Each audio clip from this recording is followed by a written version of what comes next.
আসসালামু আলাইকুম। এ ফুডের পক্ষ থেকে সবাইকে স্বাগত। আজকে বেসিক্যালি রিটার্ন সমাচার নিয়ে একটু কথা বলবো।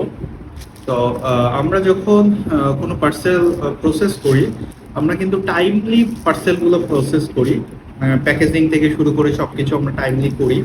কখনো কখনো কুরিয়ারের কারণে আমাদের পার্সেলগুলা প্রসেস হতে একটু দেরি হয়, ডেলিভারি হইতে একটু দেরি হয়।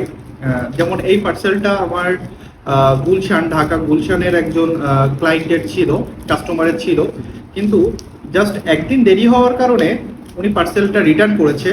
তো পার্সেলটা রিটার্ন করার কারণে কিন্তু আমাদের এক্সট্রা একটা চার্জ দিতে হয়, প্লাস পাশাপাশি কিন্তু আমাদের যে ডেলিভারি চার্জটা থাকে সেটা সহ ঢাকার ভেতরে 70 টাকা, আর একটা রিটার্ন চার্জ, এটা অ্যাড করেই কিন্তু আমাদের এই পার্সেলগুলো রিটার্ন নিতে হয়।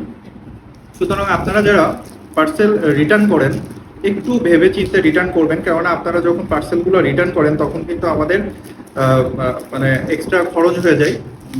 কেননা দেখেন যে পার্সেলগুলো কত সুন্দর করে, কত লেয়ারে এগুলো প্যাকেজিং করা হয়।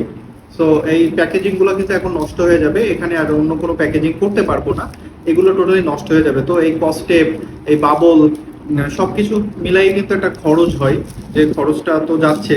এর পাশাপাশি যাচ্ছে কি কুরিয়ার চার্জটা, কুরিয়ার চার্জ, রিটার্ন চার্জ, এই চার্জগুলো কিন্তু কুরিয়ার আমাদের কাছ থেকে কেটে নিচ্ছে।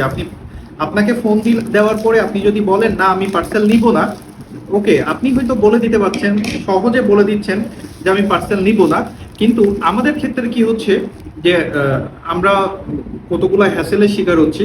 প্রথমত এই যে প্যাকেজিংগুলো নষ্ট হচ্ছে, এই যে টোটালি এই যে কতগুলো বাবল দেওয়া, কত সুন্দর করে প্যাকেজ করা ছিল, কিন্তু এই প্যাকেজটা কিন্তু নষ্ট হয়ে গেল। এখানে 10 টাকা হোক বা 15 টাকা হোক, আমার কিন্তু লস হয়ে যাচ্ছে। প্লাস হচ্ছে কি, এই প্রোডাক্টটা যখন ডেলিভারিতে যাচ্ছে তখন 60 টাকা, 70 টাকা যে ঢাকার ভেতরে যে চার্জটা, সেটা কিন্তু আমাকে দিতে হচ্ছে। আবার যখন আপনি আমাকে রিটার্ন দিয়ে দিচ্ছেন কোনো কারণ ছাড়া, হয়তো লেট হয়েছে, লেটটা হয় কুরিয়ারের কারণে, আমরা ঠিকঠাক টাইমে প্রসেস করার পরে কুরিয়ার আসতে লেট করে, কুরিয়ার ওটা ডেলিভারি করতে লেট করে, প্রসেসিংয়ে লেট করে। সো যে কারণে মানে ওখানে আমাদের করার কিছুই থাকে না।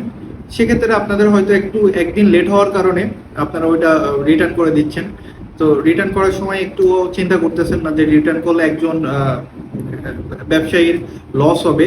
সো তারপরেও আপনারা রিটার্ন করেন। রিটার্ন করার কারণে কিন্তু আমাদের অনেকগুলো ক্ষতি হয়, আমরা অনেক মানে ব্যবসার থেকে ক্ষতিটা বেশি হয়।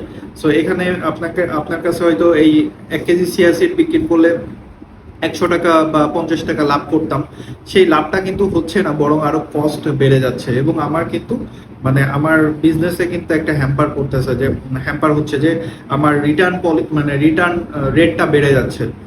সো সবকিছু চিন্তা করে যারা অনলাইনে প্রোডাক্ট অর্ডার করেন, একটু কাইন্ডলি এইগুলো আপনারা একটু সেভ করবেন, যেন আমরা আপনাদের দ্বারা ক্ষতিগ্রস্ত না হই। আপনারা প্রোডাক্ট 1 দিন 2 দিন হাতে নিয়ে একটু অর্ডার করার চেষ্টা করবেন, ইনস্ট্যান্ট অর্ডার করবেন না।